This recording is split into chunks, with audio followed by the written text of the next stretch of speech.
तो जैसा हम लोगों ने डार्ट का बेसिक सीख लिया, तो बेसिक नॉलेज भी है कि हमें इफ एल्स लगाना, फॉर लूप लगाना, डे टाइप डिफाइन करना, वेरिएबल कांस्टेंट बनाना, ये सब आ गया। That's a basics of the dart.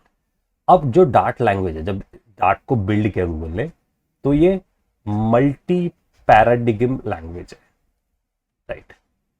Multi paradigm, इसका मतलब कुछ हमारे पास ऐसा है कि अगर हम इस लैंग्वेज को यूज करते हैं जो कि मल्टी पैराडिग्म है, इसका मतलब आप ऐसा सोच सकते हो कि इस लैंग्वेज में हम फंक्शनल प्रोग्रामिंग करके आ सकते हैं।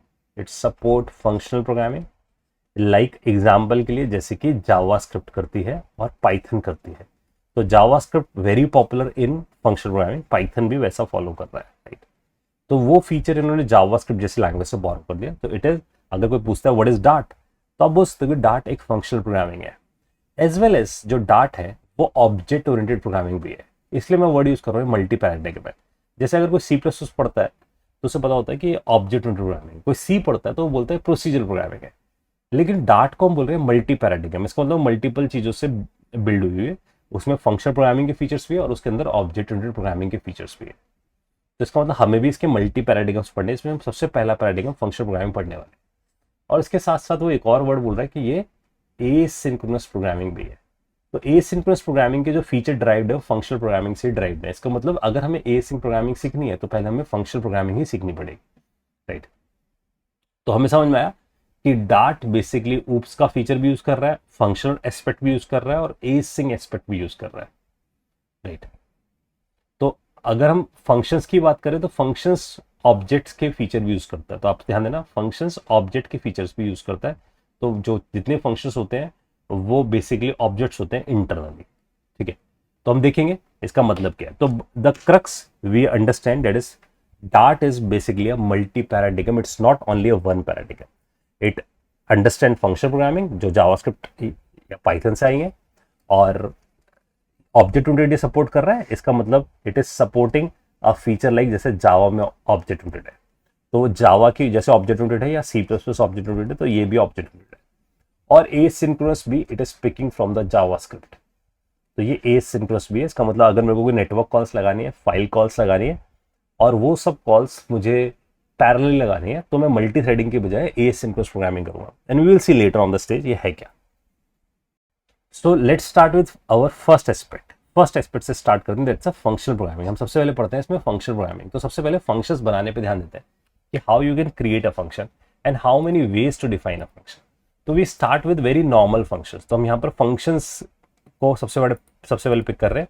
So let's say I do with 5 dot Dart and from here we defining a function. अब फंक्शन डिफाइन करने का जो स्टाइल है that is inspire from Java और जावास्क्रिप्ट, इन दो जगह से इंस्पायर्ड है।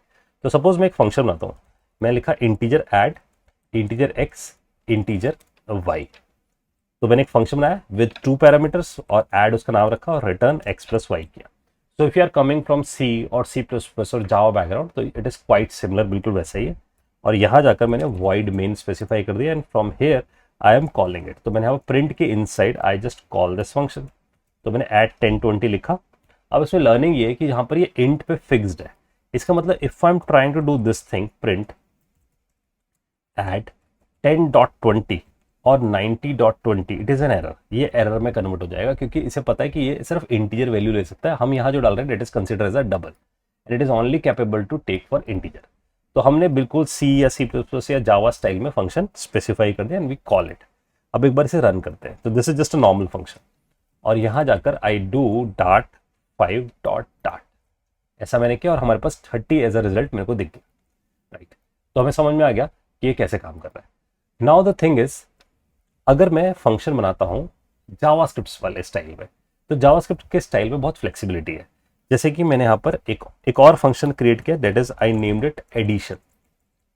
तो मैंने एडिशन लिखा और यहाँ पर मैंने लिखा A और B, मैंने उसका कोई डेटा टाइप नहीं बताया। तो अगर मैं उसका डेटा टाइप नहीं बताता हूँ तो इट इज बिकम डायनेमिक, तो ये डायनेमिक बन जाता है। इसका मतलब बेस्ड ऑन रन टाइम कि आप जो वैल्यू डालोगे वैसा बन जाएगा। एंड मैंने इसकी कोई रिटर्न टाइप भी नहीं बताया, तो ये भी डायनेमिक है। अगर आप देखो तो इंटरनली हमें दिख रहा है कि इसके पास जो रिटर्न टाइप आ रही है यहाँ पर, right, that is a dynamic. और उसमें जो आर्गुमेंट जा रहे हैं वो भी क्या बन गए हैं, डायनेमिक। तो dynamic is a type, right. So dynamic is a type. और यहाँ पर अगर हम देखें तो रिटर्न ए प्लस बी कर देते हैं। अब इसकी फ्लेक्सिबिलिटी है, अगर मैं इसे चलाता हूं प्रिंट एडर को और यहां मैं स्पेसिफाई करता हूं 10.20 कॉमा 90.20, तो ये क्या करके आएगा, ये इसके लिए भी sorry addition, it is not adder, it is addition. तो मैंने एडिशन को बुलाया और उसमें डेसिमल वैल्यूज भेजी। तो अब रन टाइम पे क्या होगा, ये जो 10.20 90.20 it is become a double, तो ये डबल बन जाएगा और डबल के ऊपर काम करके आएगा। अब ये डायनेमिकली टाइप की तरह काम कर रहा है, वो स्टैटिकली टाइप की तरह काम कर रहा है। तो ये जो डेफिनेशन है, this is a statically type function definition. तो हमने फंक्शन बनाया लेकिन स्टैटिकली टाइप बनाया, और ये वाला जो हमने बनाया है दिस वन, इसे हम बोल सकते हैं this is basically a dynamically typed function definition, right. तो हमने इसकी डेफिनेशन बनाई इस तरीके से। अब अगर मैं यहां से प्रिंट पे जाता हूं एंड एडिशन पे जाता हूं, और एडिशन में आई स्पेसिफाइड हेयर कि मैं एक आर्गुमेंट डालना चाहता हूं 10 और दूसरा डाल दिया मैंने 20, तो अब ये इंटीजर के लिए भी काम कर रहा है। Even if I do print और एडिशन और यहां पर मैं स्पेसिफाई करता हूं 10 और अगला डाल देता हूं 90.20, इट इज परफेक्ट। तो इसके लिए काम कर रहा है। अब अगर मैं यहां पर प्रिंट लिखता हूं and then I specify addition और यहां जाकर मैं एक स्ट्रिंग डाल देता हूं अमित, और फिर एक दूसरी स्ट्रिंग भी डाल देता हूं, राइट। तो ये क्या करेगा, ये इसके ऊपर भी एडिशन करने, मतलब प्लस करेगा, कॉन्कैट करने का काम करेगा। तो हमारा एक addition function can work for both of every scenario. तो हम यहां से जाते हैं डॉट 5 डॉट डॉट, और अगर हम देखें तो पहले का रिजल्ट आ रहा है 30। तो if you compare with the result, यहां से अगर हम इसकी कॉलिंग पे ध्यान दें, if you focus on this calls, तो आपको दिखेगा कि ये तो नॉर्मल वाली कॉल थी स्टैटिकली, यहां पर हमने डेसिमल वाइज ऐड किया, यहां पर हमने इंटीजर पार्ट ऐड किया, यहां पर हमने इंटीजर और डेसिमल दोनों को ऐड किया, तो इसने हमें जो रिजल्ट दिया वो डेसिमल में दिया, यानी कि डबल में दिया। और फिर हमने स्ट्रिंग को ऐड किया, तो इसने स्ट्रिंग को भी कॉन्कैट कर दिया। तो we have two choices to define a function. So it's entirely depends कि आपको स्टैटिकली टाइप चाहिए, आपको फिक्स चाहिए, आपका फंक्शन फिक्स चीजों पे काम करेगा, या यू वांट कि मेरे पास डायनेमिकली टाइप फंक्शन में डिफाइन कर दूं जो दोनों के लिए काम करेगा। तो this is a normal definition of function, कि हम नॉर्मली फंक्शन क्रिएट कर रहे हैं, और इन फंक्शंस को हम जनरली बोलते हैं डार्ट की लैंग्वेज में, we are saying this is called, ये जो हमने फंक्शंस बनाए दोनों, आइदर ऑन लाइन नंबर 2 और either on the line number 7, this style is called normal functions, हम इसे ऐसा बोल सकते हैं, या हम इसी को बोल सकते हैं this is also called as a named function, क्योंकि हमने इसका नाम दिया है, right. So we use a named function for it. So this is the first way of defining a function, हम ऐसे फंक्शन डिफाइन करके आ सकते हैं। तो सपोज अगर मैंने कोई फंक्शन बनाया, जैसे मैंने फंक्शन यहां क्रिएट किया और इसका नाम मैंने रख दिया, इस लाइन नंबर 9 वाले स्टाइल बना रहा हूं, तो मैंने लिख दिया इसका नाम सब्ट्रैक्ट, और यहां मैंने स्पेसिफाई कर दिया ए कॉमा बी, और सब्ट्रैक्शन के टाइम पे आई जस्ट डू, रिटर्न नहीं किया इस बार मैंने यहां पर प्रिंट कर दिया प्रिंट, और यहां मैंने लिख दिया A minus B, so I am not returning anything. तो अगर मैं कुछ भी रिटर्न नहीं करता, तो आपको याद रखना है कि by default function returns null. तो आपका फंक्शन बाय डिफॉल्ट क्या रिटर्न करेगा, it is returning a null value, क्योंकि जब भी हम x प्लस वाई कर रहे हैं it's return integer, integer is an object, है ना, डबल इज एन ऑब्जेक्ट, यहाँ पर सारे डेटा टाइप्स बेसिकली क्या है, ऑब्जेक्ट्स है। तो अगर आपके पास ऑब्जेक्ट में कोई वैल्यू नहीं है, मतलब आपके पास कोई ऑब्जेक्ट नहीं है, तो उसका कोई रेफरेंस नहीं है, तो it will consider as a null value. तो यहाँ पर हमारे पास नल आएगा रिटर्न में, अगर हम इसे चलाकर देखें तो क्लियर होगा। तो मैं यहां से जाता हूं प्रिंट सब्ट्रैक्ट को कॉल लगाते हैं, एंड हेयर वी स्पेसिफाई 1020। तो ऑब्वियस है 1020 के बेसिस पे हमें a माइनस बी करके प्रिंट करा के दिखाएगा, लेकिन ये जो रिटर्न करके देगा लाइन नंबर 24 पे, वो हमारे पास नल होगा। तो इफ वी कॉल इट, और यहां से I do dot 5 dot dot, तो इट इज गिविंग यू -10 जो प्रिंट हुआ, लेकिन रिजल्ट में आपके पास क्या है, नल आया। तो इसका मतलब आपके जो नॉर्मल फंक्शन, आपके जो फंक्शन है by default it is returning null अगर आप कुछ रिटर्न नहीं करते, राइट। और this rule is applied for everything, कि हम किसी भी तरीके का फंक्शन यूज करें, अगर हम कुछ रिटर्न नहीं करेंगे it is returning a null value. तो जैसे अभी हमने बनाए फंक्शन, जिसको हमने बोला नॉर्मल फंक्शन या नेम्ड फंक्शन, इनका कुछ नाम होता है हमारे पास, ऐसे ही हमारे पास एक और फंक्शन होते हैं जिनका कोई नाम नहीं होता, राइट। तो जिन फंक्शंस का नाम नहीं होता उन्हें हम ऐसे डिफाइन करते हैं, देखो we use a word here final. Final का मतलब था फिक्स्ड कांस्टेंट वैल्यू बनाना, तो मैंने लिखा final and I define my multiplication, so this is my variable, और इसके आगे आई डिफाइन माई फंक्शन. तो जब मैंने ये जो राइट हैंड साइड पे डिफाइन किया, this is a anonymous function. ये जो मैं फंक्शन यहाँ पर क्रिएट करके आ रहा हूँ, this syntax is basically for enormous function. तो मैंने यहाँ पर एक एनॉमस फंक्शन यहाँ पर डिफाइन कर दिया, right, and I put a semicolon here. तो इसका मतलब it is like a statement. तो इसी को हम बोलते हैं anonymous style. So this is a anonymous, we specify this is a anonymous function. So this is a anonymous function, we define it. तो हमने यहाँ जो नॉर्मल फंक्शन बनाया था, इसको यहाँ कट करके इसके ऊपर रख देते हैं स्टेटमेंट. ये एनॉमस फंक्शन है, बिना नाम का फंक्शन. तो राइट हैंड साइड में फंक्शन बन रहा है and it is going to be assign to MUL. और उसके आगे फाइनल इसलिए लिख दिया कि कोई इस MUL में कुछ और असाइन ना करके आ जाए आगे in future. That's why I just put it a final here.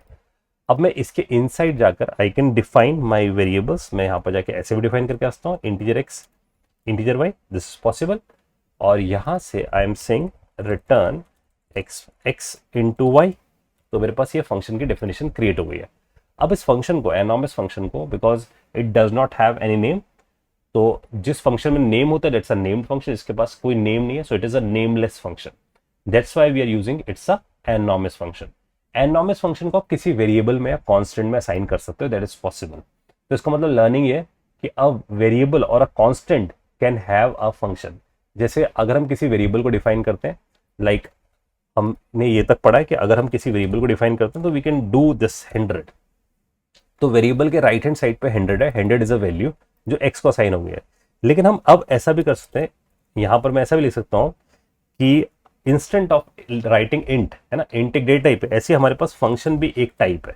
So I write it function and I use fn मेरे वेरिएबल का नाम है, equal to I can do this thing. तो इसका मतलब मैं यहां पर क्या डिफाइन कर रहा हूं, फंक्शन. और अगर आप ध्यान से देखो, ये जो पूरा है this is basically an expression. This is an expression and this is, we can say this is a variable expression, right, या we can say it's a value expression, क्योंकि हम इसके अंदर क्या रख रहे हैं, वैल्यू रख रहे हैं. But if you see this thing, this is basically a function expression. तो ये हम क्या बना रहे हैं, एक फंक्शन एक्सप्रेशन बना रहे हैं, या हम इसी को बोल पा रहे हैं this is a anonymous function. तो अगर मैं इसे फंक्शन एक्सप्रेशन भी बोलता हूँ या फिर मैं इसे एनॉमस फंक्शन भी बोलता हूँ, बात सेम है. तो राइट हैंड साइड पे हमारा फंक्शन बन रहा है, राइट, और लेफ्ट हैंड साइड में असाइन हो रहा है, और हर एक्सप्रेशन सेमीकोलन से टर्मिनेट होता है, तो ये भी सेमीकोलन से टर्मिनेट होगा. तो हमने इसे सेमीकोलन से टर्मिनेट कर दिया. अब हम इसके inside we can write our logic. तो मैं यहां पर I can write my logic. तो this is a way to define a function. तो द लर्निंग इज, जैसे x एक वेरिएबल था, ऐसी fn भी एक वेरिएबल है. वो इंट टाइप का था, ये फंक्शन टाइप का है. So we can define it in this way. तो हम इस तरीके से भी डिफाइन करके आ सकते हैं, या फिर हम ऐसे भी लिख कर आ सकते हैं, where fn2 and then we define this. तो दिस इज अगेन, ये भी ये इंटरनली फंक्शन बन जाएगा. तो ये जो हमने यहां पर लिखा वेर fn2, तो वेर मतलब वेरिएबल है, इसका डेटा टाइप नहीं बताया, जैसे यहां पर बता दिया था this is a function type, है ना. यहां हमने वेर लिख दिया. अगर आप इसको भी देखो फंक्शन को, तो function is at the end is a class. तो फंक्शन अगर क्लास है तो इसके ऑब्जेक्ट्स ही बनते हैं, राइट. तो वी कैन से कि फंक्शन हमारे पास यहां पर ऑब्जेक्ट की तरह काम कर रहा है. अगर मैंने ऐसा लिखा fn2, तो ये इंटरनली जाके fn2 is become a function. ये आप चेक करके आ सकते हो कि internally it is become a function और नॉट. तो प्रिंट हमारे पास है, and in this print if we write it down fn2 dot runtime type. So if I specify fn2 dot runtime type, और यहां पर भी if I do print fn dot runtime type, तो ये हमें बता देगा कि इंटरनली क्या है. तो fn पे runtime type फंक्शन आनी चाहिए और fn2 पे भी runtime type फंक्शन आनी चाहिए. Just check this out. इसे क्लियर करते हैं एंड डाट 5 डॉट डाट लिखते हैं, एंड फ्रॉम हेयर ये देख रहे हो पूरा फंक्शन आ रहा है, एंड इट इज सेइंग कि ये कुछ रिटर्न नहीं करता, तो मैं क्या रिटर्न करूंगा, it is giving a null to me. तो मुझे नल दे देगा. तो हमें समझ में आया कि we have another way of defining a function, जैसे हमने बना दिया. अब इसे इन्वोक करके देख लेते हैं. तो हमने MUL नाम के वेरिएबल में से डाला था, so we can do MUL and then we specify 10,2. तो ये इसका मल्टीप्लिकेशन करेगा and we get this print multiply result is dollar curly bracket and then we specify this curly bracket, double quotes बंद किया, ये हमारे पास तैयार हो गया. This is the multiplication result is. And from here if you do clear और यहाँ जाकर I specify 5 dot dot, you are able to see कि हमारे पास मल्टीप्लीकेशन का रिजल्ट भी आना चाहिए. So we are able to see multiplication result is 20. ये हमें दिखना यहाँ पर शुरू हो गया, राइट. तो हमें समझ में आया कि we have another way of defining a anonymous function, जिसे हम किसी वेरिएबल में स्टोर करके रख सकते हैं, right. And then we can invoke with a variable name, जैसे हमने इसे इन्वोक कर दिया बाय यूजिंग MUL, राइट. और MUL इंटरनली फंक्शन टाइप का बन गया था, that's why we are able to invoke with a बनाना ब्रैकेट्स. तो सो फार वी अंडरस्टैंड हमारे पास एक नेम्ड फंक्शन है जिसका नाम होता है, और हमारे पास एक एनॉमस फंक्शन जिसका नाम नहीं होता है. तो जैसे हमारे पास ये ऐड था, दैट्स अ नेम क्योंकि उसका नाम था, सबट्रैक्ट था, नेम्ड है, एडिशन है, नेम्ड है. लेकिन जो मल्टीप्लाई के पास ये राइट हैंड साइड में लिखा गया, दैट्स एन एनॉमस फंक्शन. और इससे हमें ये बात भी समझ आ गई कि एनॉमस फंक्शन के अंदर ये पावर है कि वो किसी वेरिएबल के अंदर जाके बैठ सकता है. अगर कोई फंक्शन किसी वेरिएबल में जा सकता है, तो अगर हम सोचें कि अगर किसी फंक्शन किसी वेरिएबल में जा सकता है, तो वेरिएबल फंक्शन में आर्गुमेंट पास कर सकता है. क्योंकि हमें पता है कि एक वेरिएबल, जैसे हमने यहाँ पर अगर देखें तो हमारे पास इसके अंदर दो variable we are passing it, तो हम यहाँ पर से दो वेरिएबल पास कर रहे हैं, x और y. थिंक अबाउट कि अगर ऐड में मैं यहाँ पर दो वेरिएबल पास करूँ फंक्शन टाइप के, दो वेरिएबल पास करूँ फंक्शन टाइप के, तो इसका मतलब फंक्शन एज अ आर्गुमेंट भी जा सकता है किसी फंक्शन के अंदर. So we can think about in this way. तो हम ऐसा सोच सकते हैं कि वी हैव अ फंक्शन, तो सपोज मेरे पास एक फंक्शन है और उस फंक्शन के अंदर सपोज एक फंक्शन ही है आर्गुमेंट और एक फंक्शन ही है दूसरा argument. So this is possible, right. और ये पॉसिबल हो पाया बिकॉज हमारे पास एनॉमस फंक्शंस आ गए. तो this is, let's say we are saying this is fn2, this is fn1, right. तो इसका मतलब मैं फंक्शन के अंदर फंक्शन पास कर सकता हूँ. जैसे मैं यहाँ पर डेटा पास कर सकता हूँ तो मैं फंक्शन पास कर सकता हूँ. तो इसके इनडायरेक्टली मैं एक फंक्शन एक लॉजिक है और उसके अंदर दूसरा फंक्शन पास करना मतलब उसके अंदर एक और नेस्टेड लॉजिक पास करना. और थिंक अबाउट कि ये जो हमारे पास फंक्शन है वो रिटर्न भी कर सकता है function he. This is possible कि वो रिटर्न कर सकता है एक फंक्शन ही. तो हमने यहाँ पर एक फंक्शन बना लिया, राइट. और यहाँ पर हम उसका लॉजिक स्पेसिफाई करके आते हैं. अभी मैं कुछ लॉजिक नहीं लिख रहा फिलहाल, जस्ट टू अंडरस्टैंड कि function can pass as an argument and function can return, और फंक्शन हमारे पास रिटर्न भी हो सकता है, राइट. तो मैंने यहाँ पर रिटर्न नल करके छोड़ दिया. अभी मुझे कुछ बोल रहा है because it's return type of function, तो मेरे को बोल रहा है कि ये फंक्शन है तो आप यहाँ पर जाके कोई फंक्शन ही दे दो. तो सपोज मैं यहाँ पर जाकर एक फंक्शन लिख देता हूँ ऐसे, तो इट्स एज्यूम कि फंक्शन को ही रिटर्न कर रहा है, राइट. तो this is the possibility which is happen and we will see कि प्रैक्टिकली हम ऐसी पॉसिबिलिटी को कहाँ पर फिट करेंगे. बट वी अंडरस्टैंड कि अगर हमारे पास वेरिएबल में फंक्शन आ सकता है तो हम उसे एज अ आर्गुमेंट भी पास कर सकते हैं. जैसे हम वेरिएबल को पास कर सकते थे ऐसे हम फंक्शन को पास कर सकते हैं, और ऐसे हम फंक्शन को रिटर्न भी कर सकते हैं क्योंकि हम पहले वेरिएबल को ही रिटर्न कर सकते थे, राइट.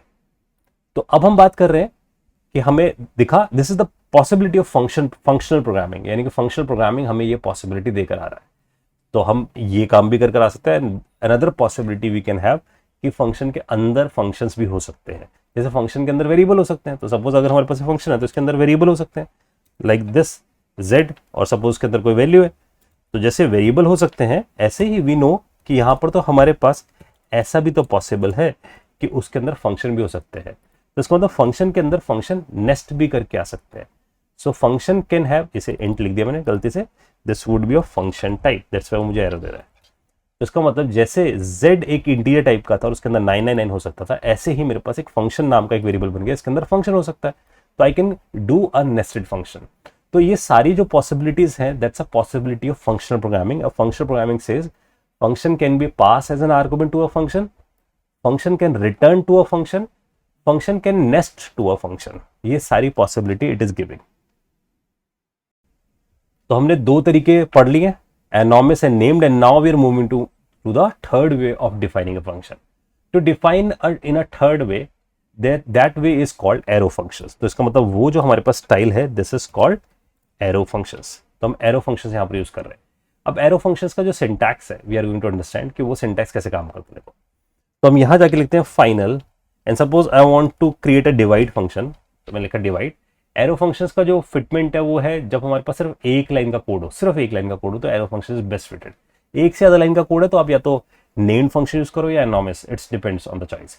लेकिन अगर आपके पास वन लाइनर सिंगल लाइन का कोड है, जैसे कि डिवाइड है, तो डिवाइड में मेरे पास सिंगल लाइन कोड है. सपोज मैंने लिखा integer a, integer b, and then I do this arrow equal to n greater than, it makes an arrow, that's why it is called arrow function.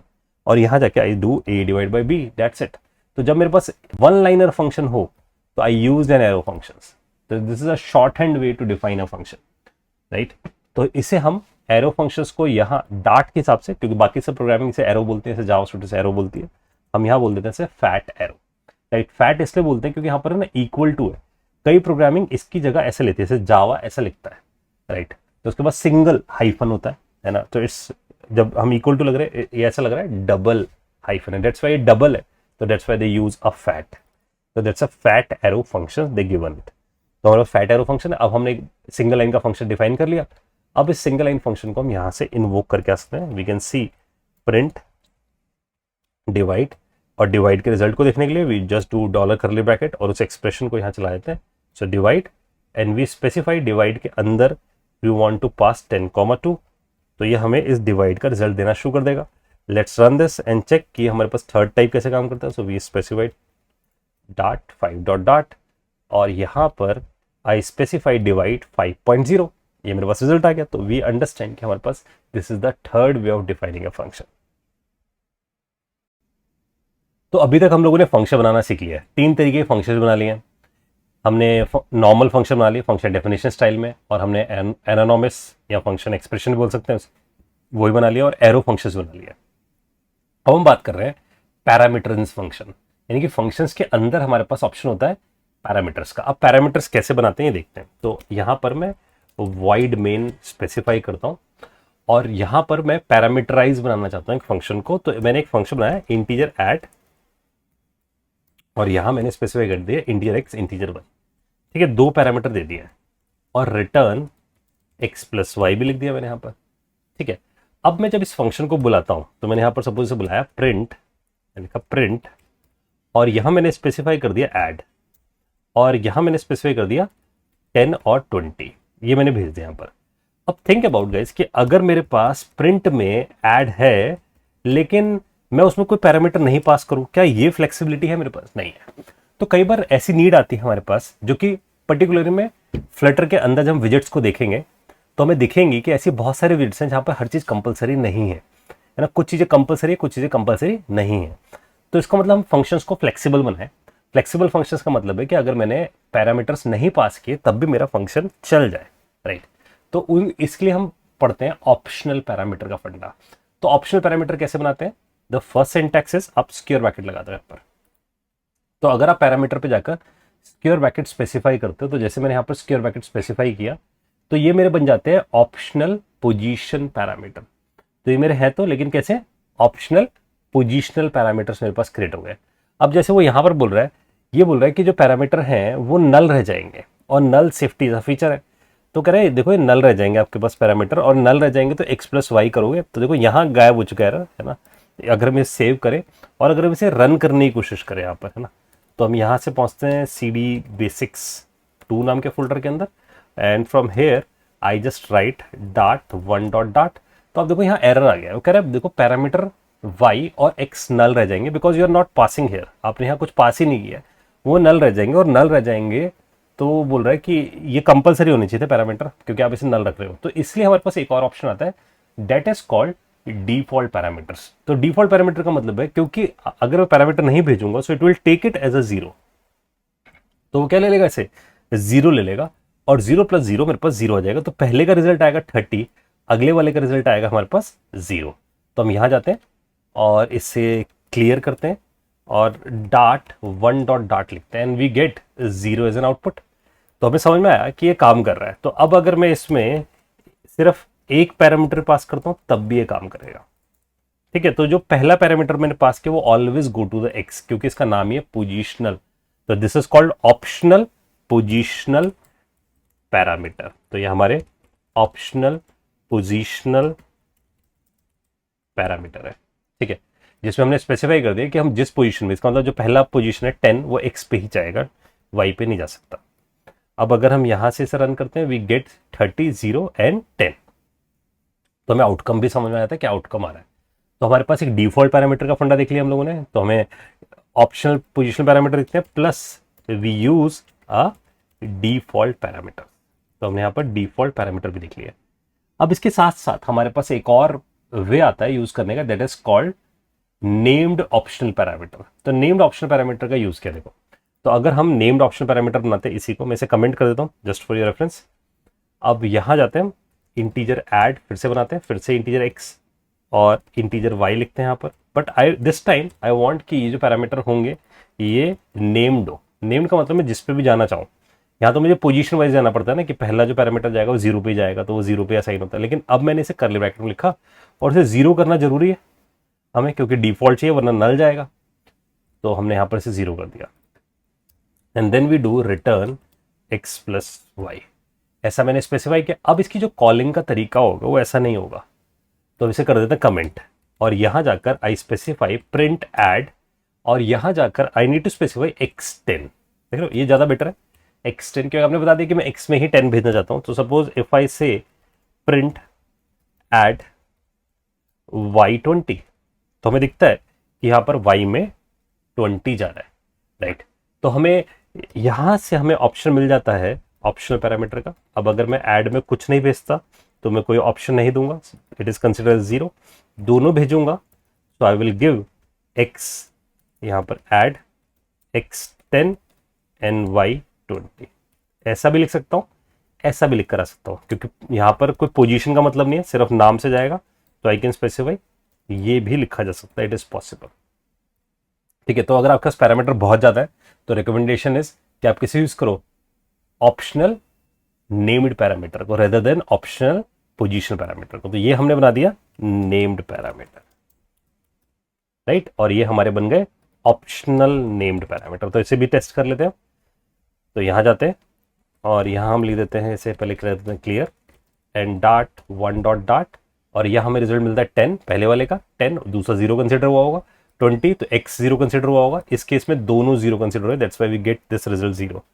And then हमने यहाँ पर print add किया, x और y दोनों specify किए, that's why we get this 30 as a result.